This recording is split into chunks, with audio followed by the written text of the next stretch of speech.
Rigaroga here, and you are there. I am going to be playing through, for the first time ever, I haven't done Star Wars RPG before. The Star Wars role-playing game, The Force Awakens Beginner Set, which is a standalone set that includes, tokens and rules and maps and dice.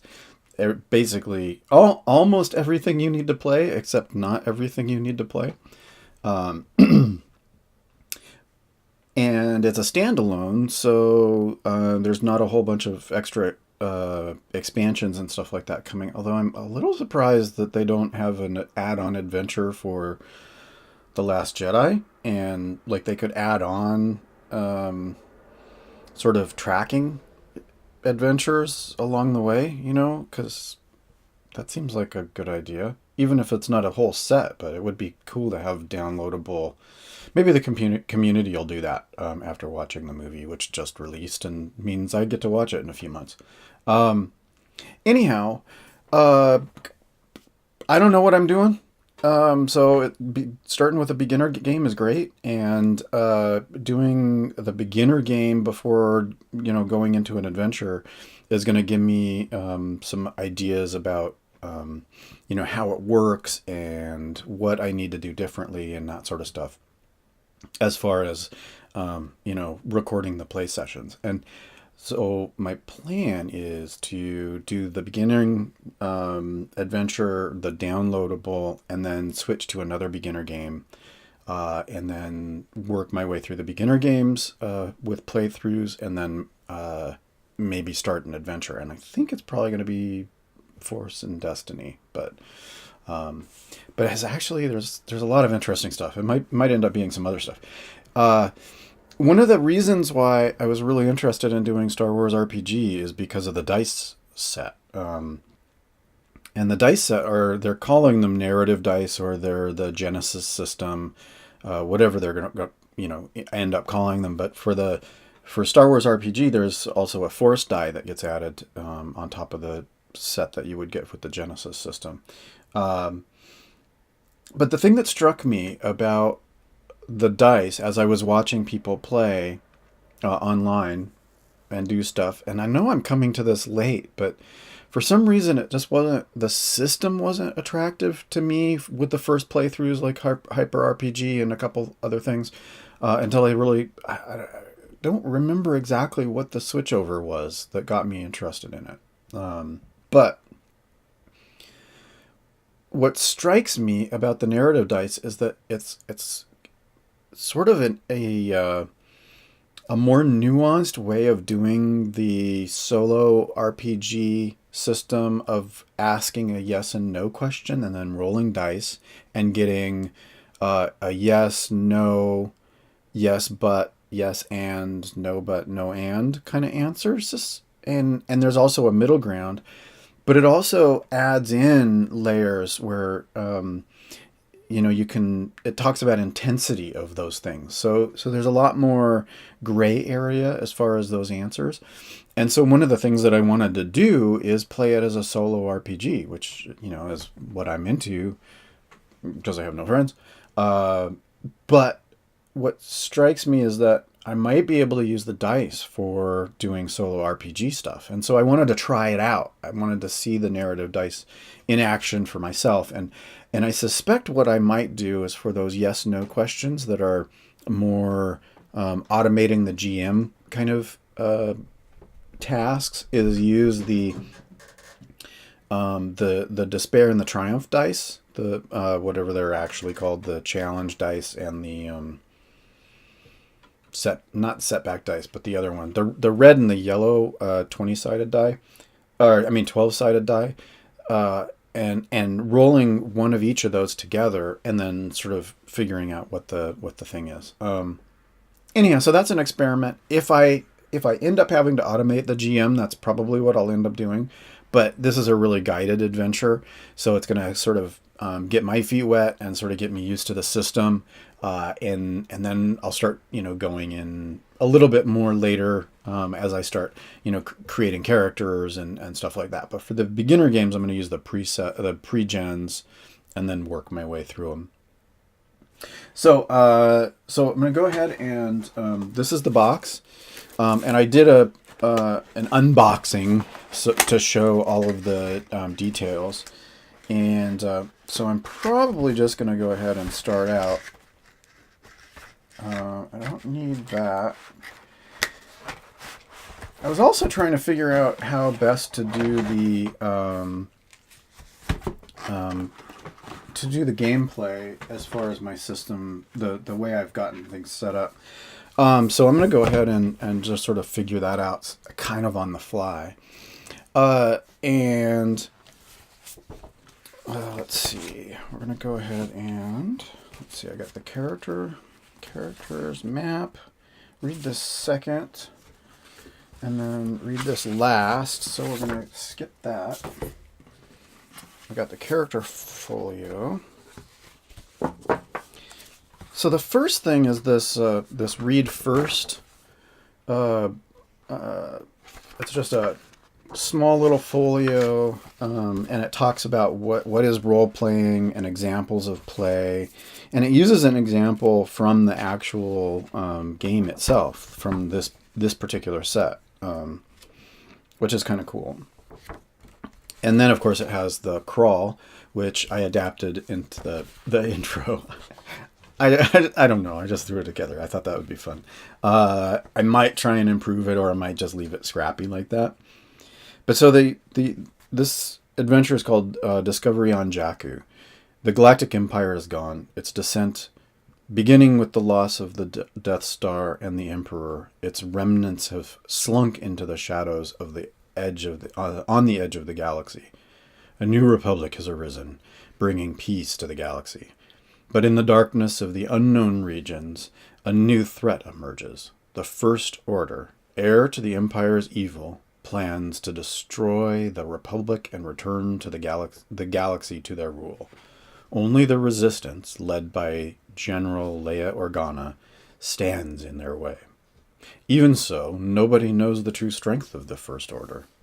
Meanwhile, on the remote world of Jakku, a group of scavengers and desert nomads have discovered the existence of a valuable secret, one lost for 30 years.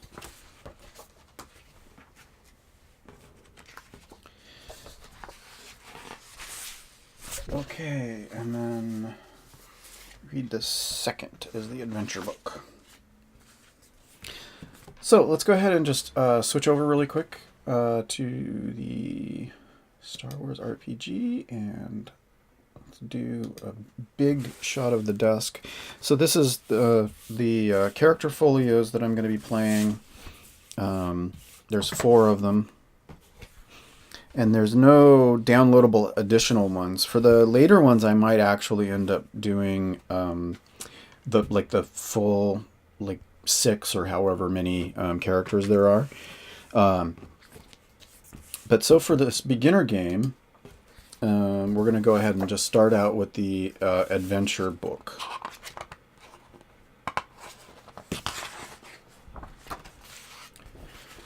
Welcome to the Star Wars: The Force Awakens beginner game.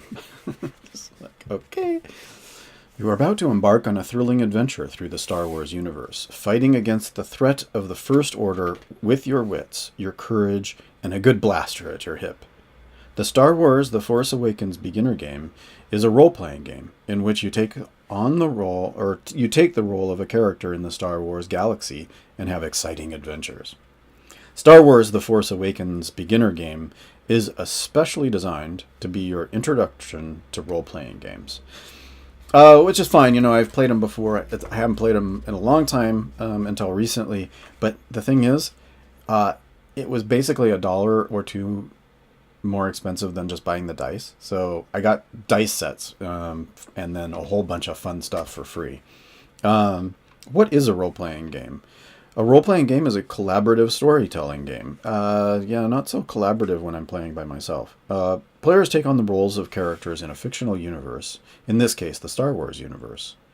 As a group, the players work together to tell a story in which those characters strive to overcome challenges, do battle with dangerous enemies, and help the galaxy wake up against the threat of a secret but looming evil. Custom dice are used to add an element of randomness to the game, so the outcome of the story isn't known beforehand. Characters each have unique characteristics to reflect their strengths and weaknesses within the game system, which uses the custom dice to determine a character's chance of success or failure at a given task. Before you begin, the Star Wars The Force Awakens beginner game is designed for 3 to 5 players, or just me.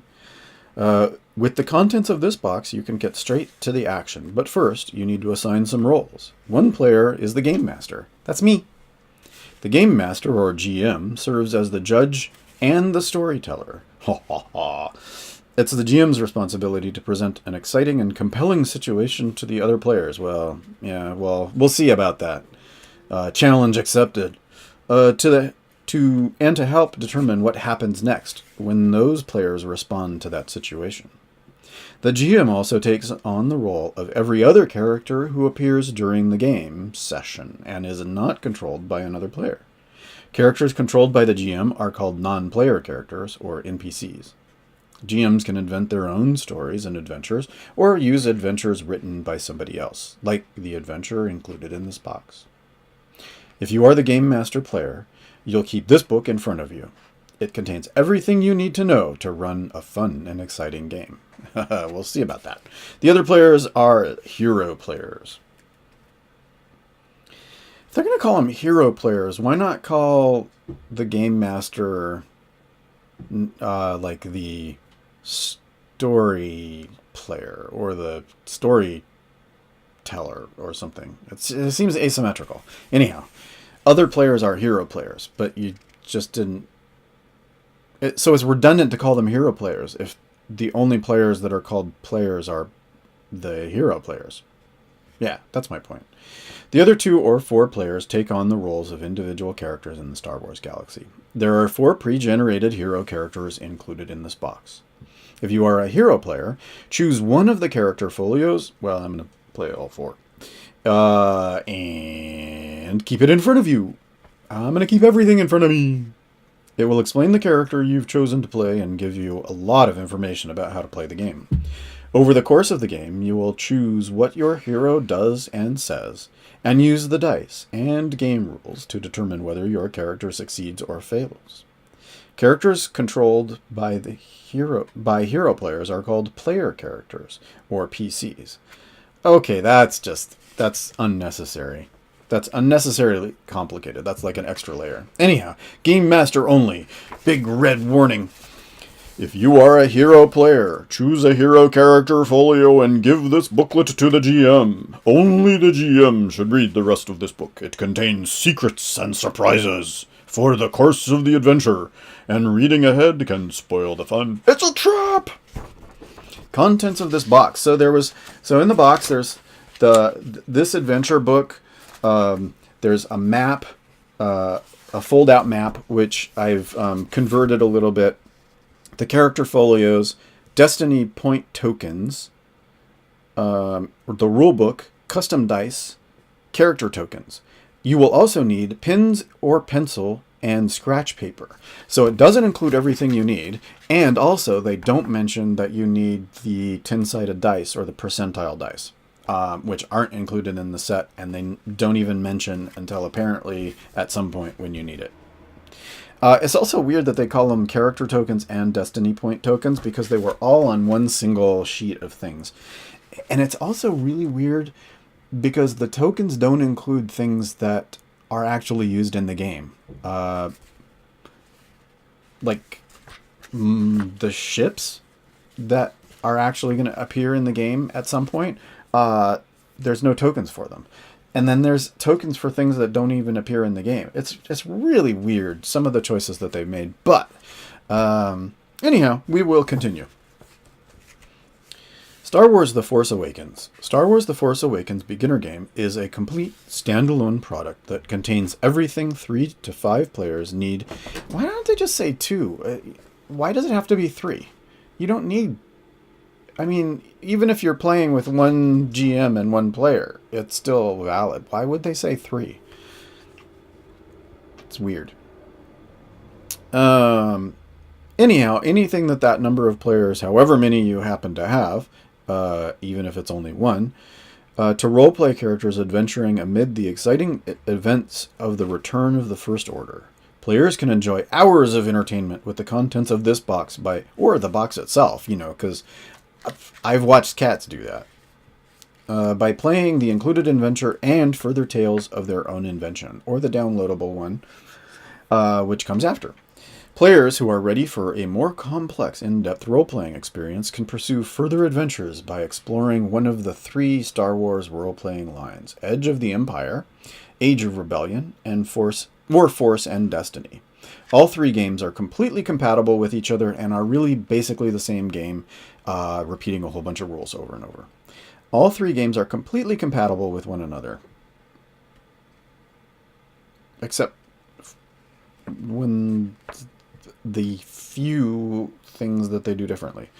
Their core rulebooks are the starting points for pre-written adventures, source books, and more content for hero players and GMs, and much more. In these games, just as in Star Wars The Force Awakens beginner game, hero players take on the role of player characters and adventure in the Star Wars galaxy. All of these games use the same dice and the same core mechanic. They use the same structure of characteristics, skills, and talents, although the exact list of skills and talents are somewhat different. The 3 Star Wars role-playing games use a flexible system of actions and maneuvers to resolve combat, and they build on the core rules found here to give players rules for vehicles, starships, and using the Force. In short, Star Wars The Force Awakens beginner game is a simpler and easier to learn version of the Star Wars role-playing core found in Edge of the Empire, Age of Rebellion, and Force and Destiny. Edge of the Empire lets players explore the fringes of galactic society and play smugglers, bounty hunters, and scoundrels. Age of Rebellion takes players back to the height of this galactic civil war, where they take on the role of soldiers and pilots in the Rebel Alliance, fighting against the Galactic Empire. Force and Destiny gives players the chance to play mystics, warriors, and even inheritors of the traditions of the Jedi who have a connection to the mysterious and powerful Force. Both of them. The Little Force and the Cosmic Force. How to use this book. This adventure book is written and designed so that you can begin playing as you read it. It is both a fun adventure for you and your friends, or just yourself because you're lame and don't have friends, and a way to learn the rules. Rules concepts are introduced as they come up, and the adventure teaches you everything you need to know as you need to know it. If you're ever in doubt about what to do, let the GM make a decision. That's me.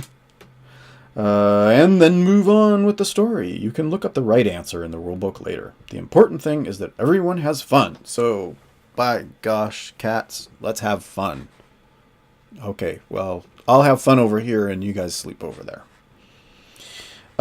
There's text that is meant to be read aloud, and there are rules texts and other sidebars.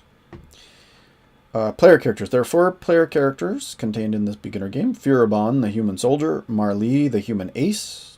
Derm Bromo, the Abnedo colonist. And that's weird that human as a character race isn't capitalized, but the other races are. Antiris Orun, the human explorer. If your group has fewer than 4 hero players, you might not use all 4 of these PCs. The gum can be chewed. The game can be run with fewer than 4 PCs. Who knew? And maybe even none. Okay, and it's pretty cool. It's really well done. It's got the sand background for Jakku. The adventure takes place on the desert world of Jakku, a planet on the sparsely populated edge of the unknown regions. Jakku once held some fame as the... Man, yeah, I have to tell you, the rulebooks and this, the text is like this condensed, thin little white, tiny point. It's really, really hard to read. And it's not just because I'm old, which I am, but, it's just ridiculous. The legibility of these rule books is not very great. They're pretty looking, but it's like reading a Wired magazine, back in the heyday, in the 90s, when they decided to do everything, crazy as far as layout. Okay, so anyhow, Jakku was once famous because it was one of the last great battles of the Galactic Civil War, in which which Alliance and Imperial fleets clashed high above its arid surface. The Empire saw a horrific defeat, with scores of warships sent plummeting into the sands. However, the galaxy had wearied of war, and yeah, that's unlikely, as we will realize as we watch the rest of the movies. And after the remnants of the Empire and the nascent New Republic signed their peace treaty, civilization quickly forgot about Jakku. In the decades of peace, the planet has become a haven for junk scavengers, criminal elements, and those trying to stay hidden from the rest of the galaxy. And for sensitives with mysterious pasts. Now, after years spent in obscurity, Jakku is about to play host to vitally important events once again. But even as the galaxy moves towards a new era of war, see, they didn't get tired of it. A long-lost secret hidden in the wreckage entombed on Jakku's desert surface. A new era of war. A group of scavengers, outcasts, and wanderers discovers a long-lost secret hidden in the wreckage entombed on Jakku's desert surface. During the Battle of Jakku, a rebel corvette, the Starlight Wanderer, managed to intercept vital data from an Imperial warship. God, that, happens a lot. They might try encryption or something. This data included the locations of several Imperial outposts, research stations, and shipyards hidden in the fringes of the galaxy and unknown to everyone save those in the highest ranks of the Imperial military. So you'd think that Darth Vader would know, and when he became a Force ghost, wouldn't he have told Luke or somebody, or Leia? Wouldn't Anakin have said something?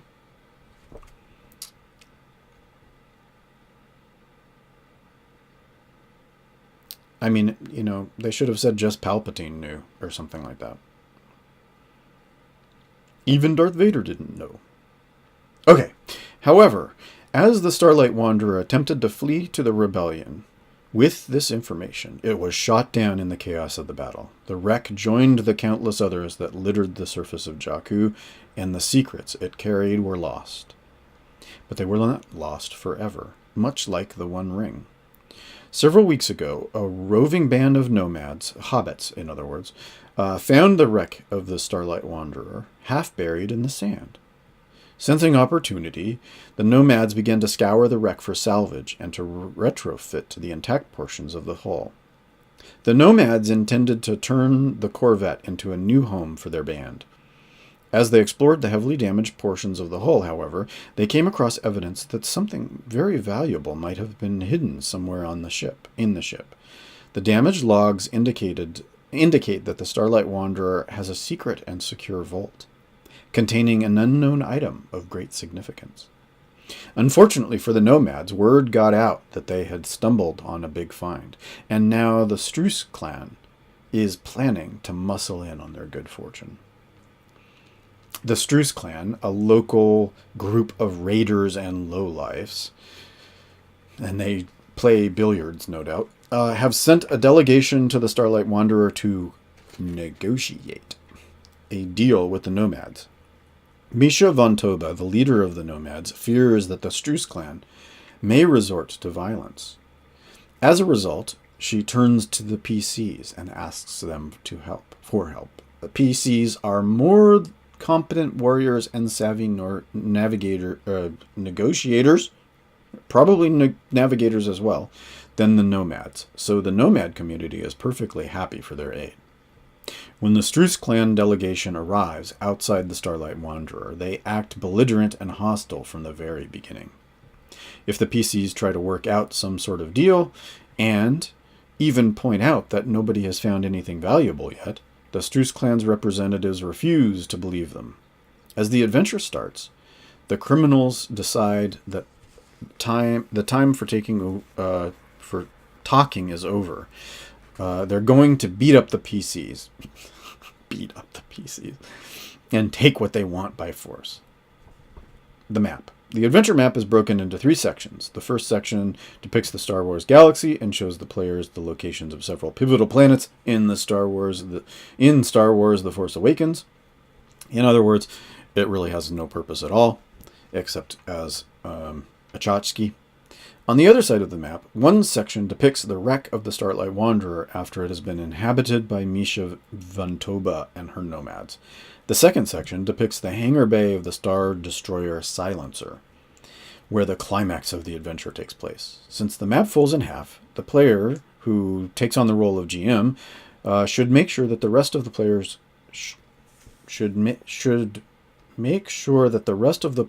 shouldn't see the hangar bay of the map.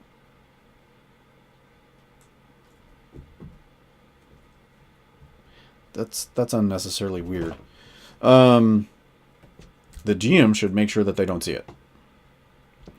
After all, why spoil the surprise, such as reading it all aloud in a video? Hey kitten, what are you doing? Bee. The adventure structure. The adventure is presented in a series of encounters. The encounters are numbered and presented in the order in which the PCs are expected to proceed. Because the individual rules concepts are introduced gradually, encounter by encounter, players are strongly encouraged to proceed in the order presented here. It's not really... I mean, in a lot of ways, it's not their choice. If the PCs attempt to skip an encounter, the GM can explain that they will be passing over vital rules, or can allow them to skip and pause the game to read the skipped encounter and share the rules concepts contained within. Okay, that's just weird. I mean, it's either on rails or it's not. It is a stupid statement. I mean, the GM, they're basically banking on the GM not knowing what to do. But, I mean, you can, in a sandbox, you can still railroad adventures. Yeah, anyhow, weird.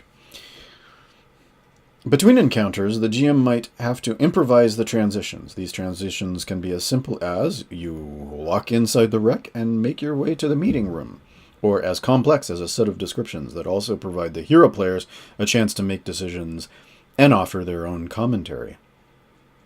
They're also a great opportunity to mix in some of the color and variety of the galaxy of Star Wars. Once all the hero players have their character folios, it's time to begin.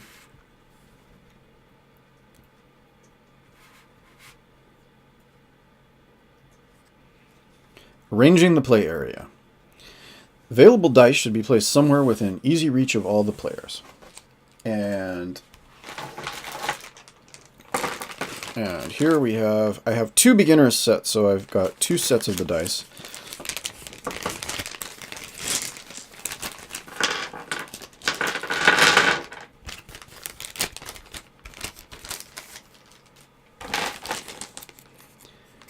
Just in case. We'll go ahead and we'll start mixing them. And my plan is to go ahead and get the other beginner sets as well and just work through them, because what the heck. And they've got tokens, which is fun. And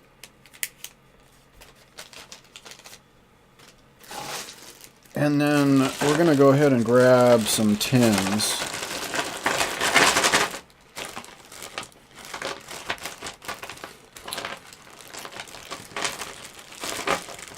Even though it's hard to read these, I'm going to go ahead and use those. I'll get some tins that match a little bit better next time. And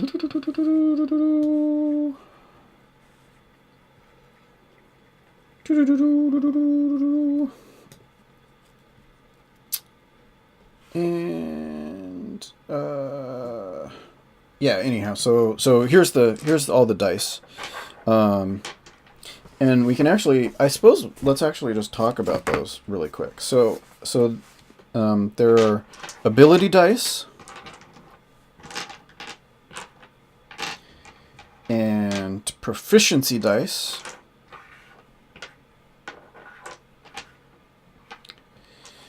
and difficulty dice, which are the purples. So ability dice are the green, proficiency dice are the yellow 12s, and then difficulty are the purple 8s. And then there are challenge dice, and you only get 2 of those. Sorry, you only get 1. So, I mean, this is a whole set right here. That's one set. And boost die. And challenge dice. And then force dice. And then there are the 10s that...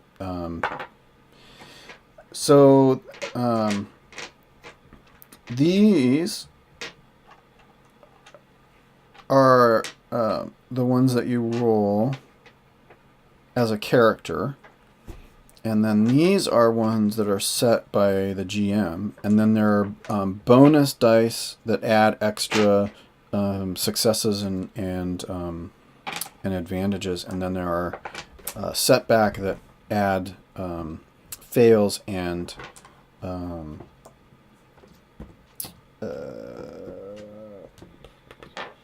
consequences? Threat. Hey, cat, come on. Out of the way. Come on. And then, of course, there's the white force die. No, sorry.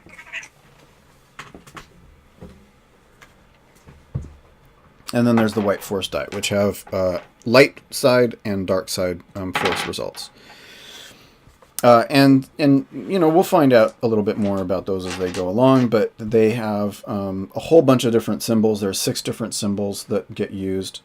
And you can see, I think you can see right here, the 6 different symbols.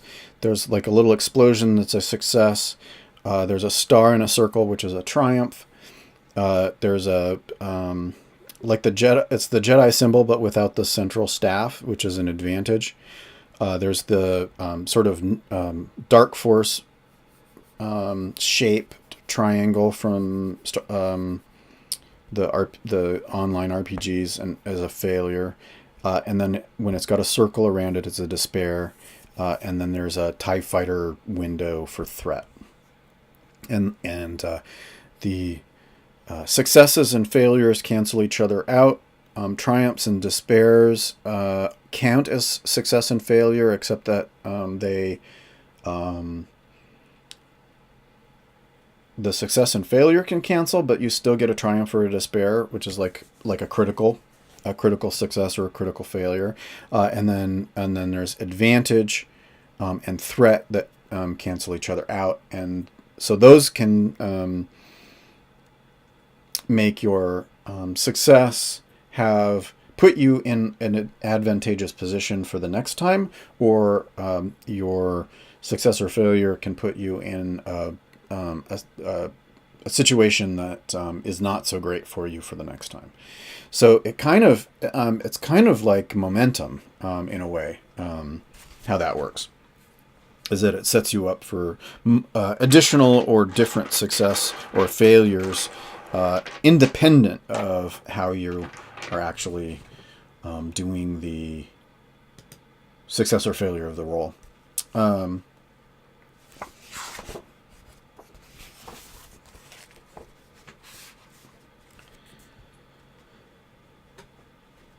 So each hero player should find the appropriate character token from amongst the available ones, and so I actually have these are the character tokens.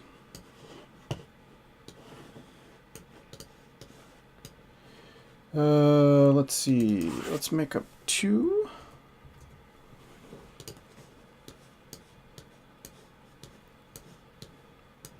And I need to... Let's turn those off. There we go. Okay, so these are the characters.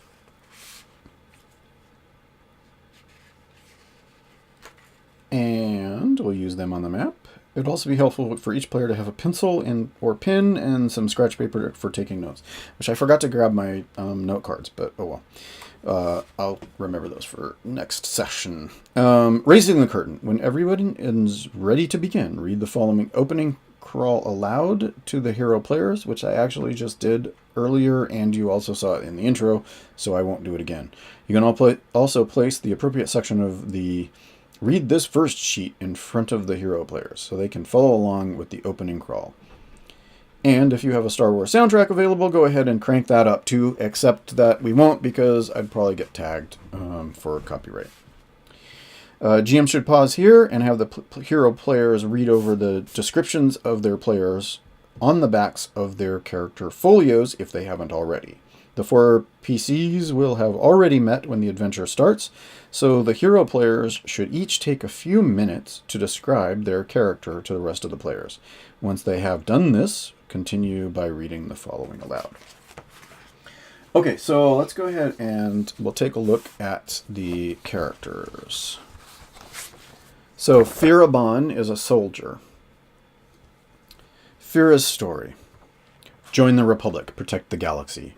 These are the words that lured the young, idealistic Firaban into the New Republic military.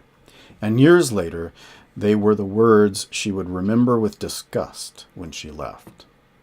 In the wake of the Galactic Civil War, the war-weary systems of the New Republic happily disarmed, reducing their fleet strength to a fraction of what it had been during the Civil War. They saw their New Republic fleet as a peacekeeping force meant to protect and serve, not a military machine. Fira joined this official, leaner New Republic military as a bright young soldier with a promising career. She fully bought into the idea that the galaxy had a chance to start fresh, and she believed she could do her part to keep the peace. Fira quickly rose through the ranks until she became a top-flight reconnaissance specialist. However, time spent on the New Republic's borders made her realize that the Empire might not be as dead as everyone thought. Blasted starship wrecks and eerily deserted settlements on the fringes of civilized space indicated that something was happening out in the unknown regions. Fira pushed to get authorization to probe deeper into the former empire, but she was denied. Her commanding officer told Fira privately that if she wanted to advance in rank, she would have to keep her opinions to herself. Instead, Fira left the service. Spending time as a wandering adventurer and a mercenary, sorry, that was the end of the sentence. Fira left the service, spending time as a wandering adventurer and a mercenary. One botched job left her on Jakku, and she ended up staying put, figuring that the Forgotten Junkers world would be the best place to stay out of the way and live the rest of her life in quiet and peace and quiet. However, Fira can't help but to keep an eye on the wider galaxy. She makes a point of chatting up passing junk traders for news about the New Republic and the Resistance. And she secretly wishes that she had joined the Resistance instead of leaving galactic civilization. When Misha von Tobuk contacted her old friend Fira and told her about the valuable secret they were looking for on a crashed rebellion ship, Fira's sense of duty compelled her to come out to the Starlight Wanderer and help Misha deal with the Struce clan. A small voice kept telling Fira that whatever is hidden on that wreck might be important to the New Republic and the Resistance alike. So that's Firaban. And Firaban is a human soldier, and she's got brawn and agility and presence, all bumped up to 3. And she's got a blaster, Dura knuckles, frag grenades, and padded armor. And cool leadership, piloting, resilience, and brawl. She's got 2 in brawl, actually. 2 ranks in brawl. As we start. Who's next? Tyrus. Tyrus is an explorer. Tyrus's story. Tyrus Orun had the supreme misfortune to grow up on Jakku. Born to a family of moisture farmers who made a meager living supplying local communities with water, all Tyrus had to look forward to was one day inheriting a collection of battered vaporators and 100 acres of the desert. Then the Empire came. Tyrus was only 11 years old when the Empire assembled its fleet over Jakku's sands for the final showdown against the New Republic. As the ground shook and the skies darkened under the smoke of crashing starships, Tyrus abandoned the vaporator he was repairing and rushed home. When he arrived, he found his house and his family were gone, wiped out by a crashing star destroyer. Somehow, I think even on 100 acres, you would notice that. Suddenly an orphan, Tyrus barely survived the journey to a nearby nomad camp. In the years that followed, he turned to junk scavenging as the only means of survival, bringing his hauls from scrapped starships to the newly founded Nima outpost. Years of work did nothing to dull his hatred for the Empire, whose ambition and lust for power brought war to his world and killed his family. Eventually, Tyrus fell in with the vicious criminals of the Struce clan, working for them as a desert guide and sometimes enforcer. In his desperation for vengeance, he thought such violent brutes would give him the skills he would need to fight back against the Empire. In time, however, Tyrus felt his need for vengeance wane, and he accepted that the Empire was truly dead and gone. Realizing that hatred had poisoned his heart, he found he couldn't ignore the vicious nature of the criminals he worked for, and so he left. The Struce clan has hunted for him among the sand seas of Jakku, but Tyrus' survival skills have kept him one step ahead. Recently, it's a capitalized he, that's weird. Recently, he joined up with a group of nomads hard at work salvaging a crashed New Republic corvette. When the nomads found evidence of some secret treasure buried inside the ship, Tyrus was one of the first to realize the danger such a treasure posed. When the Struce clan contacted the nomads and demanded the treasure, his fears were realized. He convinced Misha Vantoba, the nomads' leader, to contact an old soldier she knew and help her deal. That's awkward. To contact an old soldier she knew and help her deal with the Struce clan's enforcers. Although he's terrified about facing the Struce clan again, he knows he has to finally stand up to them. So, that is Tyrus, the explorer. Who's next? Bormo, the colonist.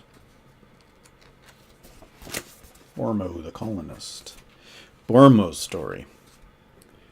Though Derm Bromo cannot wield the Force, he has always tried to follow its guidance.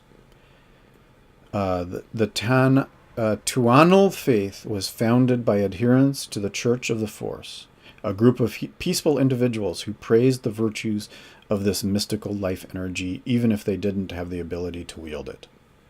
Derm embraced this religion, devoting himself to the life of a meditative ascetic.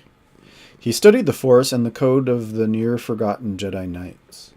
Derm also learned of the Resistance, a group of brave fighters who stood against the possible return of the Galactic Empire. Derm expected he would live out his days as a peaceful villager. He studied medicine so that he could help his neighbors in Tuanal and the surrounding Kelvin Ravine, serving as healer for the frontier community. He never realized that following the code he'd been taught would be so hard in practice. The Struce clan is one of the planet's most notorious criminal groups, a roving band of greedy outlaws and desperados. It travels the sand wastes looking for easy prey while indulging in theft, protection rackets, and spice running. Spice is not spice melange, although it kind of maybe is, but spice is the drug in Star Wars. Yeah. While out wandering the Kelvin Ravine, Derm came across a pair of Struce clan bandits waylaying a group of scavengers. The cruel bandits were about to murder the helpless scavengers when Derm forced himself to forego his non-violent ways and laid them both low with his stout walking stave. Wow, that just went all D&D fantasy there for a second. Though his quick actions saved several lives, Durham knew he had made a dangerous choice. The Struce clan wouldn't rest until it had exacted retribution for this humiliation. If Durham stayed in his village, the Struce would happily slaughter his neighbors to get to him. The last thing he wanted to do was see his violent choices bring harm to his friends. So Durham left for the rough-and-tumble Nima outpost, where he made an unlikely friend, the former soldier-turned-wanderer Firaban. When Fira left for the Starlight Wanderer to help her old friend Misha, Durham came along. It sounded like Fira's friends had also run afoul of the Struce clan, and despite the danger, Durham didn't want to see those brigands hurt anyone else. Perhaps, he thinks, this is what the Force has wanted him to do all along. And I didn't mention, I should go back to Tyrus. Tyrus has 3 in agility and 4 in cunning, and ranks in astrogation, athletics, deception, perception, 2 in survival, melee, and ranged. And he's got a heavy blaster, vibro knife, and fists, and padded armor, and stuff. And then Bormo, the colonist,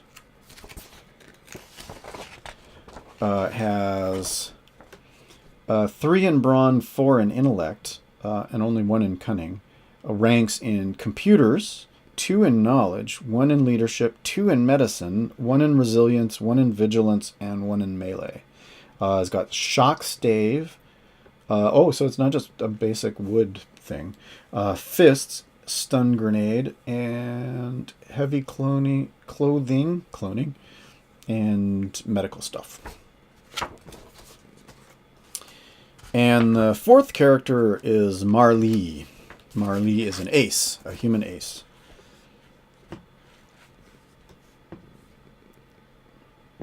Marlee's story. Most people would describe the years since the Galactic Civil War as peaceful. Up-and-coming smuggler and junk runner Marlee just describes them as boring. Born just after the establishment of the New Republic and the fall of the Empire, Marlee grew up on Ord Mantell, raised on Holovid's tales of adventure and accounts of the high heroism of the plucky rebel alliance in the face of the Galactic Empire. Like the rest of us did. Marlee lied about her age and enrolled in a flight school as soon as she could. She raced through basic flight training, astrogation school, and advanced combat training, only to graduate and find herself in a galaxy that no longer wanted warriors. Marlee's only option was the New Republic fleet. However, she quickly realized that countless would-be snub fighter aces had the same thought. Even if she got one of the few hotly contested spots in a combat squadron, she would spend her career guarding convoys, escorting diplomatic envoys, and, if she were really lucky, chasing down the occasional pirate. Thoroughly disappointed, Marlee packed her bags and headed for the Outer Rim. There, she hoped, her life would at least be interesting. After years of flying along the frontier, Marlee managed to scrape together enough to afford her own starship, the quadrumper Sunstrider. And she found herself working the salvage runs out of Jakku. When the mercenary Firaban asked Marlee to fly her and the Abednedo Germ Bormo out to a wreck, Marlee figured it would be some easy money. Besides, there were rumors that the nomads out that way had found something particularly valuable.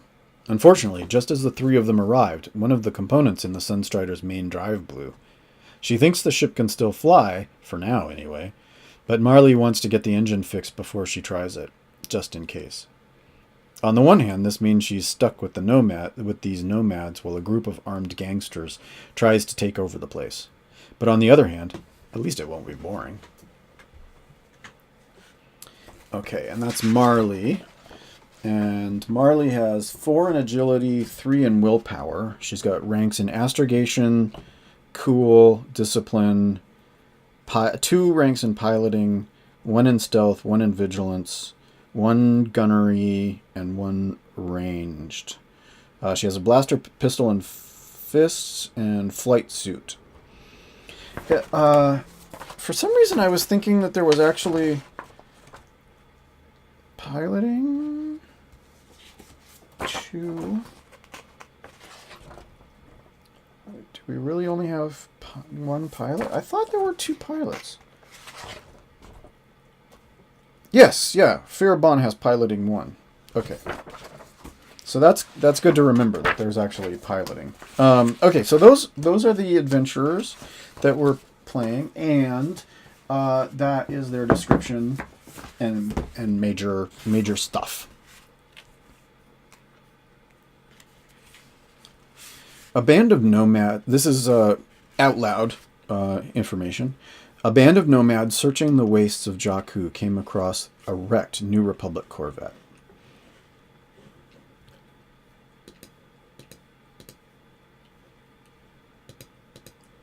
And this is the Starlight Wanderer. Let's get these guys out of here.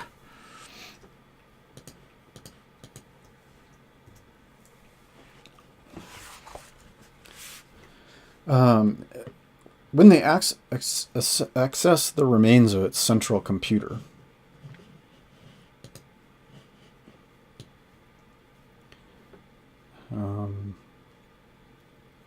they found evidence that something valuable was hidden in a secret vault somewhere within the ship. Although they did not yet know what it is, rumors of this secret have already spread across the desert wastes. Those rumors reached the ears of a wandering group of vicious gangsters that has plagued Jakku for years, the vicious Struce clan. Sensing the chance for easy money, the Struce clan sent representatives to demand the nomads give up the wreck and the secret or die. You, the heroes, find yourselves at the wreck of the new... Yeah, it should be present tense. Find yourselves at the wreck of the New Republic ship and in the company of the nomads for various reasons. Now the representatives have arrived, a small group of hired guns who are armed and looking for trouble. Misha Van Toba, leader of the nomads, asked you to go out and meet with the Struce clan. However, you soon realize that these hired guns have no interest in negotiation. Just in your surrender. When you try to reason with them, the Struce clan goes for their guns. As much as you want to stay and fight, you know you have a better chance of taking on these gangsters if you can lead them into an ambush. You sprint back to the wreck, firing a few wild blaster shots over your shoulders to slow the Struce clan down.